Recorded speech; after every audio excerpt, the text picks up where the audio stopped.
आज आदरणीय हमारे बीच शासकीय समाज एकता संगठन के चेयरमैन जो बड़े भाई जो है युद्धवीर राणा जी हमारे बीच पहुंचे हैं।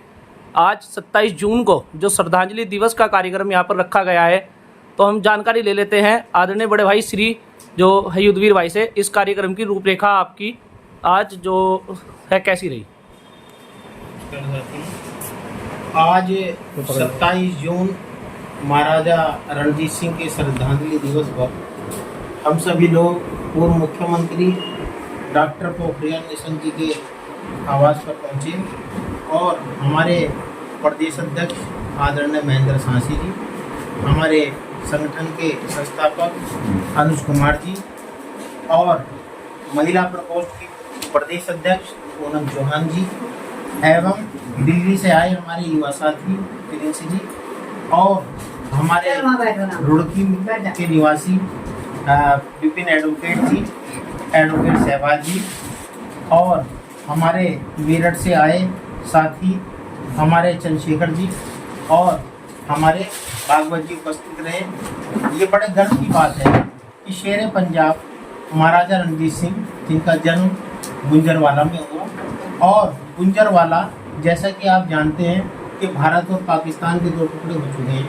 तो गुंजरवाला जो है वो आज पाकिस्तान में है। महाराजा रणजीत सिंह शेर पंजाब रहे और अंग्रेजों के उन्होंने छक्के छुड़ा दिए और बड़े वीर योद्धा रहे। आप जैसा कि जानते हैं कोहिनूर हीरा वह भी इनके पास रहा, वो एक महायोद्धा थे। और आज श्रद्धांजलि दिवस पर डॉक्टर पोखरियाल निशंक जी, रुड़की की मेयर अनिता अग्रवाल जी, उनको हमने आज प्रतिमा भेंट की और महाराजा रणजीत सिंह के इतिहास के बारे में उनको अवगत कराया। कराची से लाहौर के बीच में भी सांसी ठेरी, सांसी समाज, सांसी ठेरी के नाम से एक रेलवे स्टेशन है और राजा सांसी एयरपोर्ट अमृतसर के अंदर हवाई अड्डा है। लेकिन ये जो सरकार आई, इन सरकारों ने उसका नाम बदल दिया, उसका नाम गुरु रामदास के नाम से रखा। उसके लिए हमने बड़ा आंदोलन भी किया और क्योंकि इतिहास से छेड़छाड़ की गई, कोई भी कौम और समाज अगर उसके इतिहास से छेड़छाड़ की जाती है तो उसको बड़ी पीड़ा होती है, बड़ा कष्ट होता है। तो हमने विगत 3 वर्षों से वहाँ आंदोलन किया। कुछ युवा साथी हैं, अभी भी उन्होंने अपने आंदोलन को वहाँ जारी रखा है। सांसी समाज की संख्या इस देश में काफ़ी है और डॉक्टर भीमराव अम्बेडकर जी के दिए हुए आरक्षण से वो लोग आज सरकारी नौकरियों पर बड़े बड़े पदों पर हैं। और सांसी समाज का गौरवशाली इतिहास रहा है।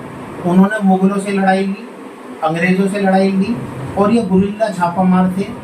इन्होंने ये सही मायने में देखा जाए तो क्रांतिकारी थे, लेकिन आज़ादी के इतने वर्षों के बाद भी किसी भी सरकार ने इनको जो है देशभक्ति का, स्वतंत्रता सेनानी का दर्जा नहीं दिया। ये बड़ी दुख की बात है।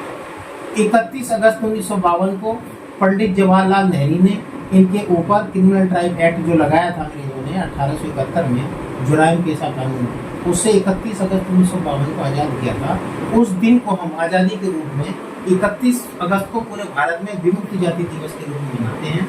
और जैसा कि आप जानते हैं, विमुक्त जाति के अंदर लगभग देश की 250 जाति है। आपको जानकारी दूं, गुर्जर समाज भी विमुक्त जाति है, जम्मू कश्मीर में अनुसूचित जाति है और समस्त भारत के अंदर अधिकांश राज्यों में पिछड़ी जाति मानते हैं। तो चंडीगढ़ हाई कोर्ट ने भी एक आदेश दिया था कि इस समाज की ये महायोद्धा हैं, ये जनजाति से इनकी संस्कृति, इनका रहन सहन, इनकी कल्चर आदिवासी वाली है, जनजाति वाली है और इनको एसटी का दर्जा दिया गया है, शेड्यूल ट्राइब का दर्जा दिया है। चंडीगढ़ हाई कोर्ट ने कहा है, आदेश भी दिया है, लेकिन सरकारों ने उस आदेश को नहीं माना। इसकी लड़ाई हम सभी लोग सुप्रीम कोर्ट में भी लड़ रहे हैं, हमारे अन्य साथी अन्य राज्यों में भी लड़ रहे हैं। जैसा कि देश आज़ाद हुआ और विभिन्न जाति जो देश की हैं, जो आज भी पिछड़ी भी हैं, सामाजिक और आर्थिक रूप से भी है, शैक्षिक रूप से भी पिछड़ी भी हैं, उनके नाम के अंदर भी कूटकर्म कर दिया गया। जैसे सांसी समाज को उत्तराखंड में सांसी समाज बोलते हैं, उत्तर प्रदेश में सांसी को सांसी समाज बोलते हैं। इसी तरीके से विभिन्न जातियां हैं जो एक मार्शल कौम कहलाती हैं, उन जातियों के अंदर भी सरकारी गजट में उन जातियों के नाम से छेड़छाड़ की गई। ये लड़ाई भी हम लड़ रहे हैं। और आपको जानकारी दूं, देश की लगभग 80 जाति ऐसी हैं जो ना एससी में है, ना ओबीसी में है, ना जनरल में है। उनके पास रहने के लिए आवास नहीं है, उनके पास जो है कोई जाति प्रमाण पत्र नहीं है, उनको कोई सरकारी सुविधाओं से वंचित किया गया, उनको कोई सरकारी लाभ नहीं दिया गया। तो ये जो देश का सही मायने में देखा जाए, मैं तो ये समझता हूँ, मेरी जो विचारधारा है कि इस देश के अंदर सही मायने में अमीर और गरीब के बीच की बढ़ती दूरी है, सही मायने में वही लड़ाई है। और ये जो अंतिम पायदान पर खड़ा समाज है, जो मार्शल कुंवर बहादुर रहा, जिन्होंने अपनी माँ बहन बेटी मुगलों को नहीं दी और इन्होंने कभी अंग्रेजों से समझौता नहीं किया, फांसी के फंदे को चूम लिया, और उसी की वजह से ये आज शिक्षा से दूर रहे, वंचित रहे, जंगलों में रहने लगे। सही मायने में देखा जाए तो ये जो जातियां है ना, घुमंतु जातियां, ये सब जातियां जो है, श्री राम जी को जब 14 वर्ष का वनवास हुआ अयोध्या में, तो यही वो जातियां थी जो उनकी सेना में रही हैं। तो इन्होंने श्री राम जी का भी संरक्षण किया, उनकी सेना में रहे, किसी ने तीर बनाए, किसी ने तलवार, इस सब ने श्री राम जी को अपना आदर्श मानते हुए उनका संरक्षण किया। 14 वर्ष तक इनके साथ जंगलों में रहे और उनकी आन बान शान की लड़ाई उन्होंने लड़ी। तो बहुत पुराना इतिहास है।